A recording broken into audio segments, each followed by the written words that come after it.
Hi and welcome. Today I'm using a set by Hampton Art and it's Ladies with a Cake. I love these Hampton Art sets. So I'm using some paper by Stampin' Up and it's just an assortment. And Whisper White cardstock and Calypso Coral for the base. So I'm positioning my stamp on my paper. My husband made me this little stamp positioner. I'm using Memento ink. And I stamped it a few times because it misses in spots. Make sure it's a nice crisp image.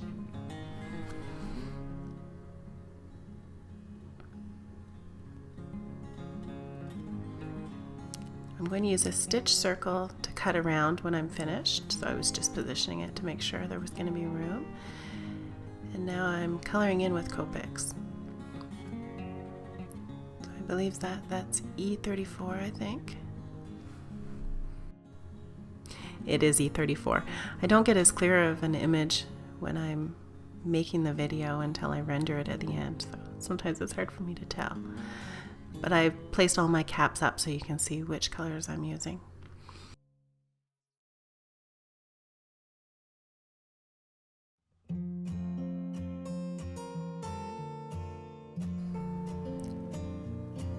In this video I'm going to be using Copic markers, but I'm also going to use some Stampin' Up markers. I'm going to use the Calypso Coral that matches perfectly with the background that I'm using for the base of the stamp.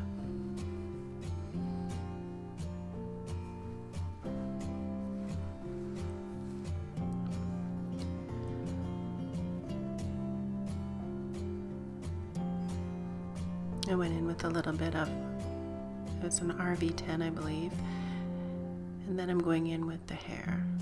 So I'm going to make her a bit of a blonde.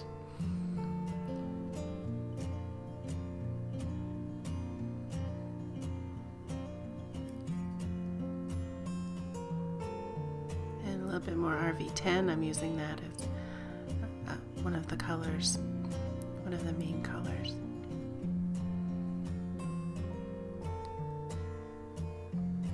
So I like to pick a color palette and then go through and use the same colors throughout. It makes it look really nice when it's finished. And I believe that's RV13. You're going to be able to tell when I rendered it. You'll be able to see what it is. So I like to work from light to dark generally, but you can do either. I like these Hampton Art sets because it comes with a little clear piece with the picture already on it, and it clearly shows where the shadows should be. So it's a really easy guide to follow if you use it. You don't have to use the same colors as them, but you can really see the guides on where the shadows should be. Now I'm going back in and blending it out a little bit.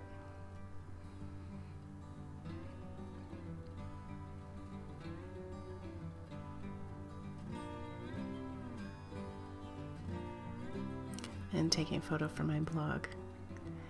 If you would like to check out my blog, it's on WordPress. And I'm always forgetting the address of it. I'm looking it up right now. It's Cindy's Cards for You, the number 4 and the letter U, .wordpress.com. And I have a lot more stuff on there than what I have on videos, if you'd like to check it out.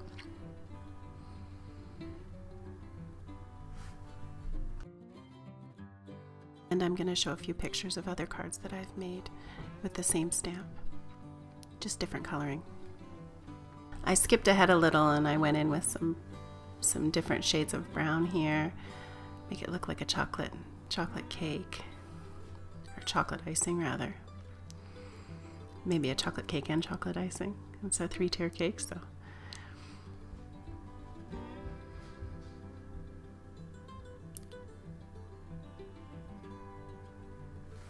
So I kind of used the same colors in their hair, but I used a little bit different highlight and low light, so it's going to look It's kind of going to blend together because the focus is more the cake than the women.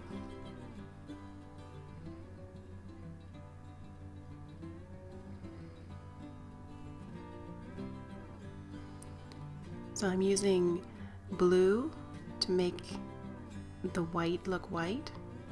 So just going in where the shadows should be in a pale blue.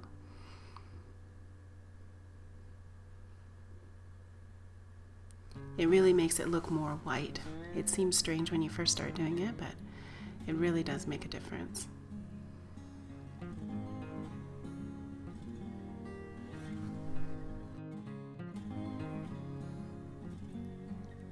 I'm just filling in more blue highlights where the white on the cake should be. And then this is the part when I come in with the Stampin' Up! Dye ink pen, and I'm using Calypso Coral. It's the same as what I'm going to use for the base. And I'm just doing certain areas with it. I'm doing the candles and their lips and earrings and things like that. And generally you wouldn't put dye ink with Copic markers, so you got to make sure it's dry first, and you're not going over the Copic markers, you're just kind of going around. And I did the base in it.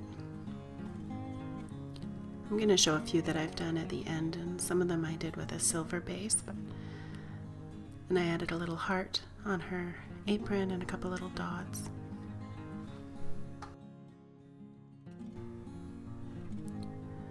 So you could add polka dots or stripes or anything on top of their clothing too if you wanted. I always like to go in with a gold gel pen and do some of the earrings and little details in that too. It really makes the picture pop. There's a lot of candles on this cake.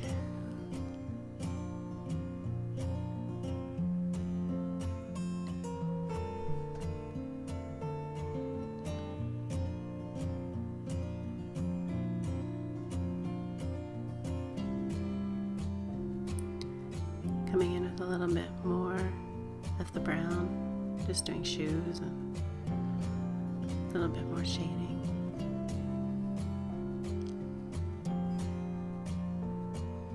And the E34 to blend.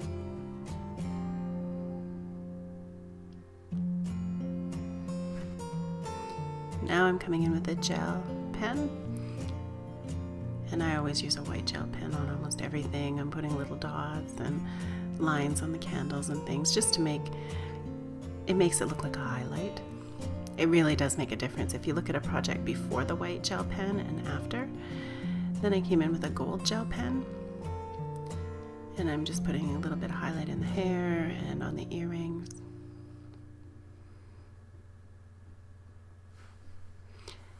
This is Stickles. So I went over with a little bit of Stickles, and it makes it look like the icing is three-dimensional, I guess. A little bit glittery, and it pops it up a bit. It's something easy you can add to projects. So I'm cutting it at 4 by 5.25. This is going to be the background.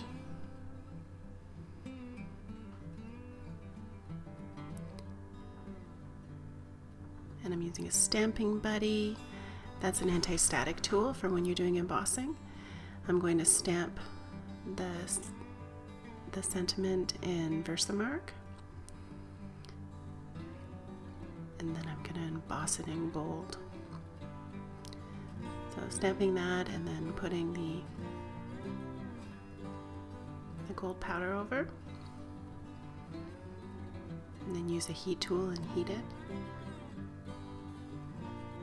When it was all dry, I put the stitch circle die on, and I'm going to secure that with a little sticky note and run it through the embossing machine.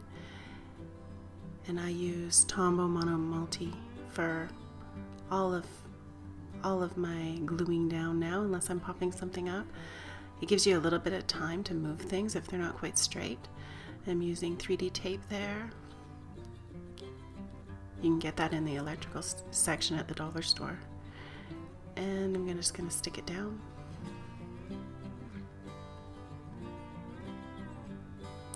And with a black pen, I went and highlighted their eyes.